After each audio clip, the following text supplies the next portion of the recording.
In Magic, Ward is an ability that is sometimes called semi-hexproof. As a quick refresher if you're unfamiliar, hexproof means a permanent can't be the target of spells or abilities an opponent controls. In a similar vein, Ward means that a permanent can't be targeted by an opponent unless that opponent pays a given cost. While Ward is rightly seen as a more balanced cousin of hexproof, not all cards are printed with simple costs like Ward 1 and Ward 2. Some cards have much more unique Ward costs, and some of them are downright backbreaking. Today I'll be going over my picks for the top 10 best Ward costs in Magic the Gathering.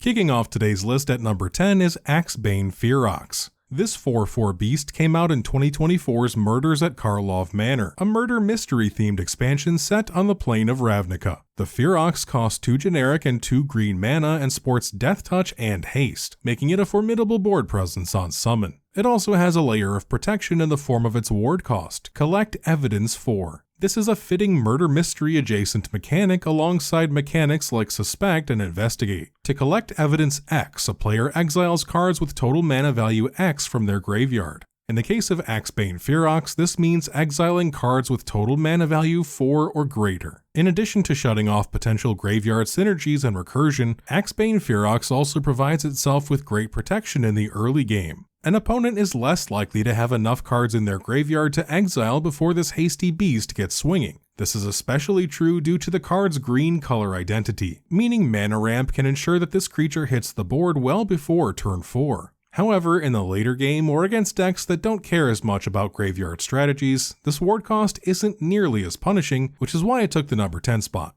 Up next at number 9 is Igra, Eater of All. This is a whopping 6/6 legendary elemental cat for 3 1 black and 1 green that debuted in Bloomburrow.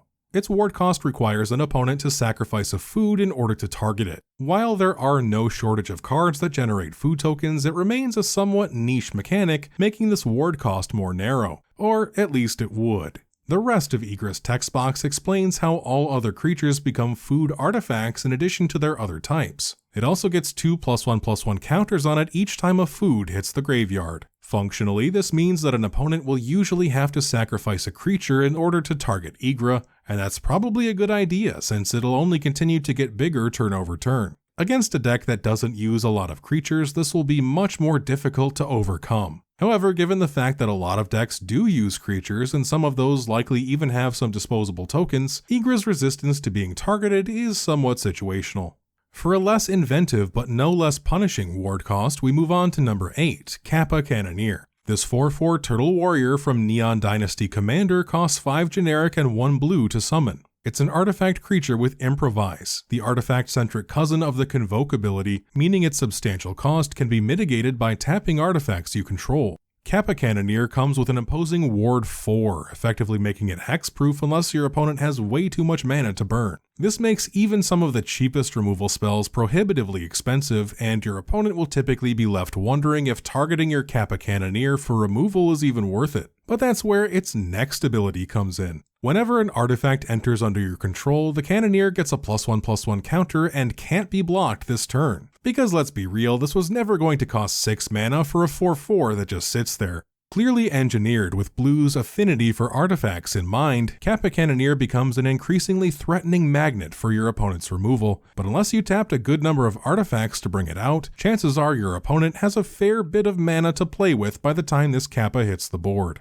Side note, Ward 4 happens to appear on a few other cards, but I chose Kappa Cannoneer to represent this ward cost. Other ward costs on this list will seem even less manageable than this one. Take for example number 7, Raubahn, Bull of Alamigo. Raubahn, Bull of Alamigo. Raubahn, Bull of Alamigo. Alamahigo. Yeah, I don't know how to say that. I never played Final Fantasy. This 2/2 legendary human warrior hails from the Final Fantasy expansion, and he costs 1 generic and 1 red. Back to the more unique ward costs, Raubahn requires your opponent to pay life equal to his power in order to target him. Now before we rush to any judgments, let's state this up front. This means he effectively has a ward cost of paying 2 life right off the bat. However, the rest of his effect does make this more challenging. Each time he attacks, you can attach an equipment you control to him, and Final Fantasy is a set full of equipments that can effectively embiggen your attackers. The infamous Buster Sword will give him an extra 3 power. Ultimate Weapon tacks on an extra 7. A tier in Prewin makes his power equal to your life total, which will make him effectively hexproof in all but the most lopsided of games. Aside from his obvious synergy with these empowering artifacts, his color is of note here as well, since red decks are notorious for damage and early game aggro. This means your opponent is less likely to have lots of extra life lying around to target him.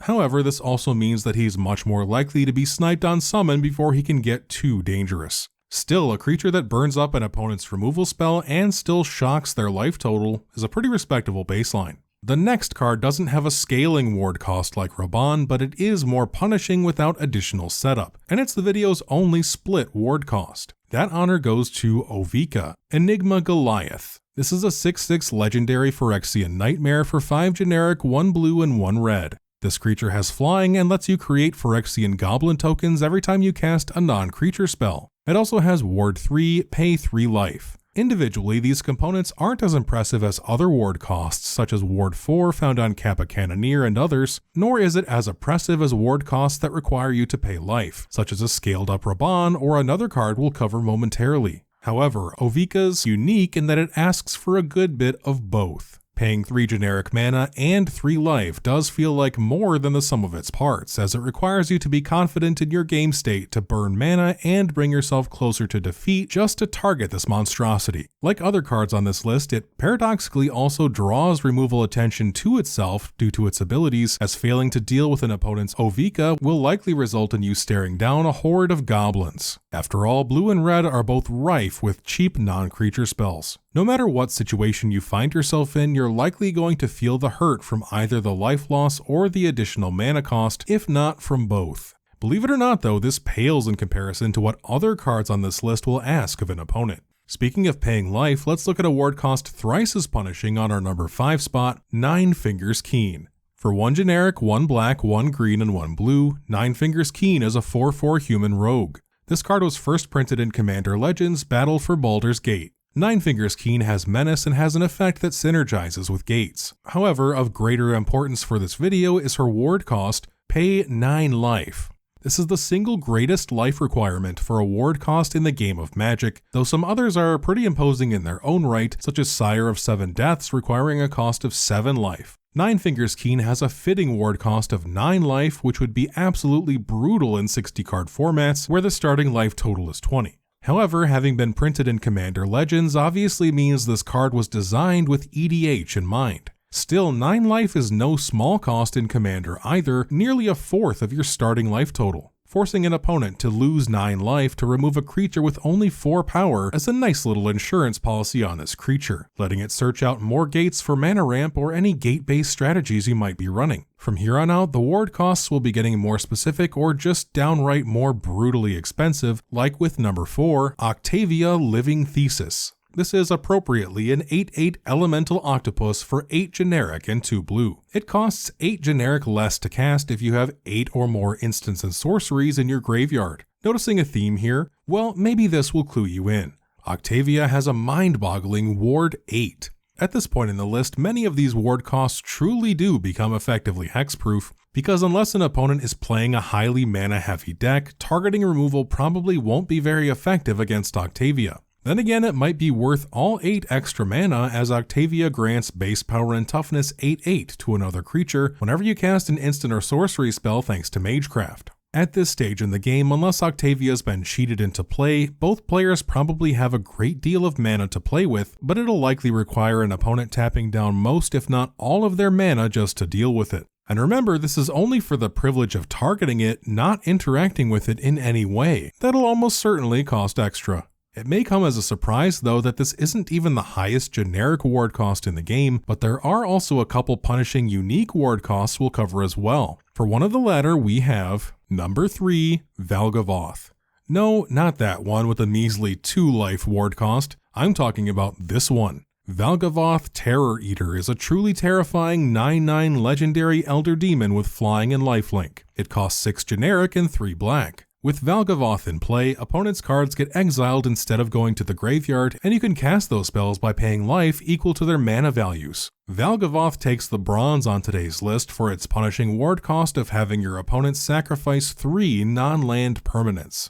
In almost all cases, this means your opponent will likely have to give up 3 cards that they spent cards and likely mana to get on the board, as they don't have the luxury of sacking a few unneeded lands. Any deck that's not token heavy or cheap aggro will almost certainly be devastated by this ward cost, and yet Valgavoth is arguably the threat most demanding of attention in this video. That's because not only is he an evasive flyer with 9 power and lifelink, but he also steals enemy cards for later use, and that massive lifelink gives his wielder the spare life needed to cast those spells at will. In terms of how good Valgavoth is in a vacuum, this might be one of the most, if not the most powerful card on the list, but there are 2 ward costs in the game that are debatably even more punishing.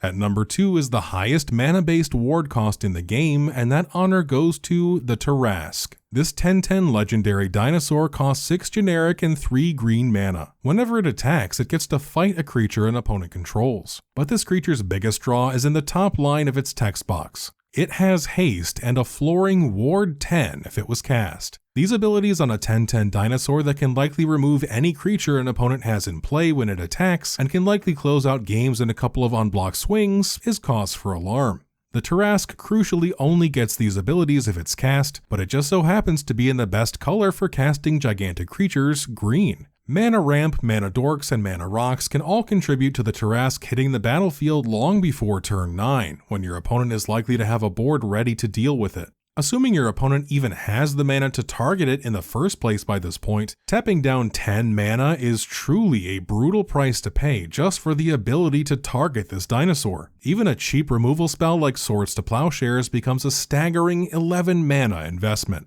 If you're using 10 mana for anything, you want it to win you the game or at least bring you a sizable step closer to that goal. Then again, your opponent might just have to pay 10 for the privilege of not losing immediately. At the end of the day though, the Tarrasque is vulnerable to something as simple as a 1/1 with Death Touch and has no other inherent protection or abilities beyond its capacity to hit really hard. It puzzlingly doesn't even have Trample. The final card on today's list has arguably the most taxing ward cost of all due to how specific and how backbreaking it can be, far beyond tapping down a bunch of mana. That card is, number 1, Sauron the Dark Lord. This is a 7/6 legendary avatar horror costing 3 generic, a blue, a black, and a red. Its ward ability requires an opponent to sacrifice a legendary artifact or a legendary creature.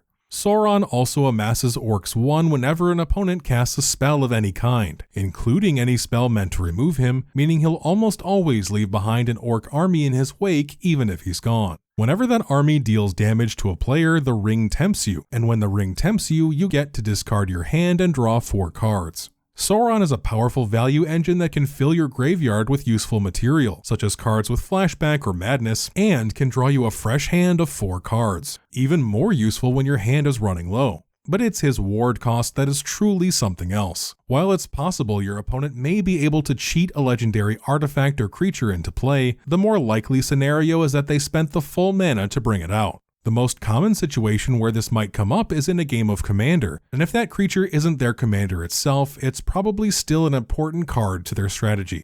Even legendary artifacts can often be pretty expensive to cast, and something your opponent will likely not want to part with. Regardless of what your opponent ultimately gives up, they're going to lose out on card advantage. They'll also probably lose the mana they spent playing the card they needed to sacrifice, as well as the mana spent to cast a removal spell on Sauron in the first place. And hey, if that's their commander they sacrificed, you just increased their commander tax as the cherry on top. The fact that Sauron demands a legendary sacrifice almost always means that your opponent can't just sack a token copy of something they don't need, barring the rare situation where the legendary rule doesn't apply. Overall, Sauron is a gift that keeps on giving, valuable in life and in death, and that's why his is the best ward cost in all of Magic. There you have my picks for the 10 best ward costs in MTG. Do you disagree with my rankings? Are there any cards I forgot to include here? Please let me know in the comments. If you like Magic the Gathering Top 10s and other TCG content, please like and subscribe, and be sure to turn on notifications so you don't miss the next MTG Top 10. If you've made it to this outro, I appreciate you being here, and I hope to see you in the next video.